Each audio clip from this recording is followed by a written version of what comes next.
Hey guys, it's Joe, and in this video I'm going to show you how to make your own unique and interesting arpeggios. An arpeggio is a broken chord, so it'll play all the notes of a chord separately, like so. You've definitely heard these being used before, they're extremely common and they sound great. It can be very easy to make one that I've done here, just put in a standard triad, separated out all the notes and then repeated them. That sounds great, but it can get old very quickly. A good method is to extend the chords and then separate them out over several octaves. So what I have here is an A minor triad. I'll just be sticking to white notes on this so it's a little bit easier to follow, so I'll just stick to A minor. I'm going to add a seventh to this, so another two white notes up, and it's this G. It just gives it a bit of character and makes it sound more interesting. Now we're going to separate them and copy them over.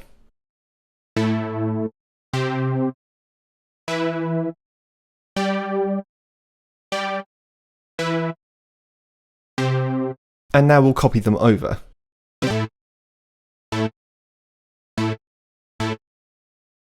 Now they're covering this whole bar and it sounds like this.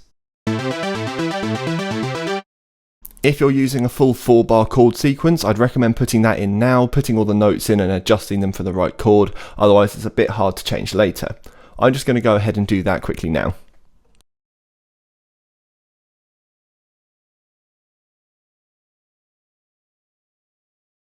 Okay, so the chords I've put in are A, C, F and D.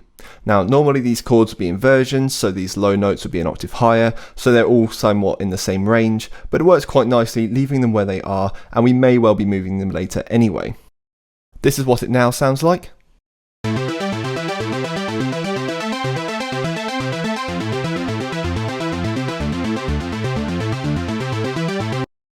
Arpeggios tend to be very quick, particularly in electronic music, so I've made these 16th notes. For the sound, I've just picked a decent sounding silent lead preset and shortened the release so they sound nice and snappy. Now to make these arpeggios unique, we're going to select notes from each chord in a pattern and then shift their octave. For this, I'm going to select every third note and then shift it an octave higher, starting on the third note of each chord.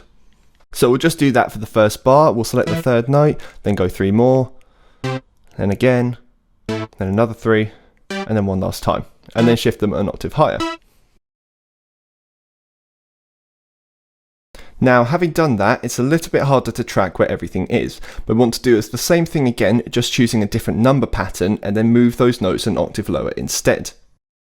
Again, this is trickier because we don't want to return the notes that we've put an octave higher. I know that if we start on the second note here and choose every 5th and 4th note, it works, so let's give that a go.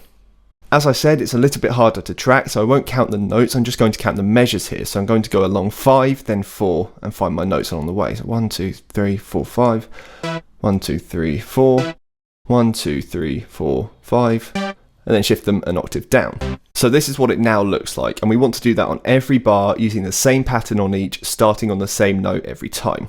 So I'm going to start with all the third notes and then do my 4th and 5ths afterwards. You'll probably start to notice the patterns like I do here, so it makes the process much quicker. The whole thing now looks like this, and this is what it sounds like.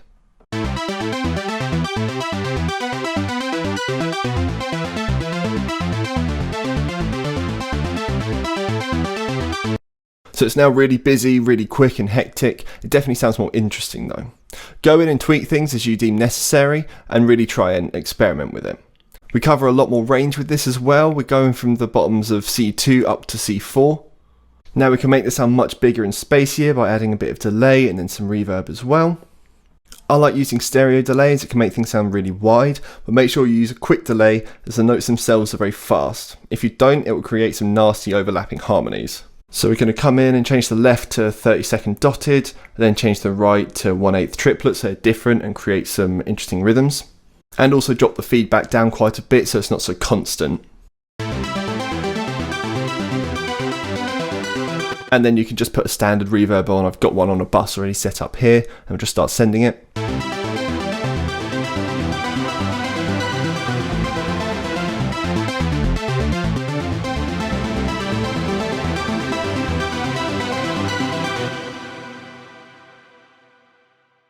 Arpeggios are a really great tool to use to help fill out space and to help complement the melody and chords by having them play underneath them.